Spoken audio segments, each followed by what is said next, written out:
السلام عليكم واهلا وسهلا ومرحبا بكم عند خالتي زبيده. عندي البطاطا كبير شو قداش تبارك الله. غادي نعمرها بعد ما درتها شويته في الفران وغادي نعمرها. يلا هو معايا.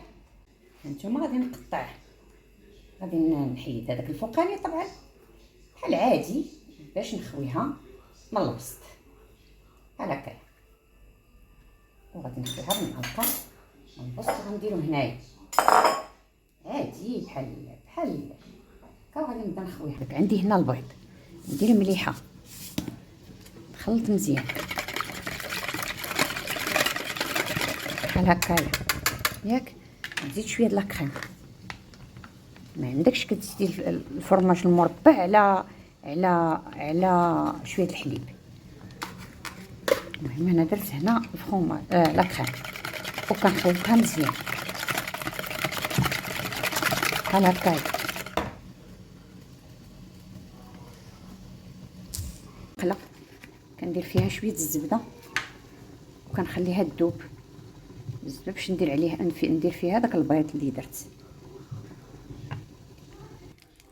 وغادي نكب البيض وهذاك لاكريم في هاد المقله بحال هكا.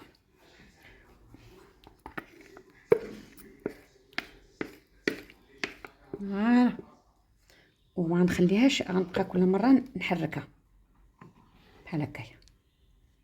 خليها تشد راسها شي شويه هكا، غنبقى هكا نحرك بحال هكايا باش يجيني طريفات مع داك لاكريم هكا. وغادي نخلطها مع داك البطاطا فغتجي رائعه.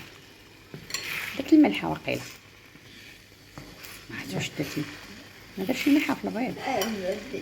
صافي قالت لي اختي درتي الملحه. صافي بحال هكايا تطيب وغنطفي عليها. انا حيت اللب ديال البطاطا ها هو ومعجتو شويه مزيان، غندير فيه شويه الملحه حيت ما درتش الملحه في البطاطا كاع هكا. وغادي نحرك مزيان ونزيد عليه هذاك الخليط ديال البيض. ها نتوما شي كيبلا، غير ما نعجنوش بزاف، غير نخلطو غير بشويه باش يجي المذاق ديال البيض فيه. بغيتو يجي داك المذاق ديال البيض فكيجي رائع بحال هكا. هذه هي الحشوه اللي غادي نعمر بها. هانتوما كي جات هذه هي الحشوه شتيها. دابا عندي هذا الفرماج ديال المربع غادي نفرشو لتحت. عرفتي علاش؟ باش ما تسيحش ليا نهائيا البطاطا. انت واخا طيب غنديرها في الفران ومن غادي تهل غادي تلقى داك سميتو الخليط كيجي زوين هكا. كنعمرها الخليط اللي عندي بالبيض داكشي اللي عندي، المهم بحال هكايا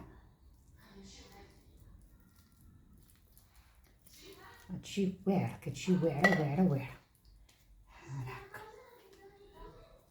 وكندير فوق منها الفرماج بحال هكا وغندخلها الفران كتحمر.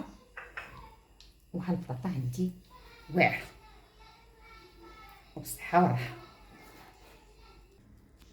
ودابا غندخلها الفران تتحمر وغنطفي عليها.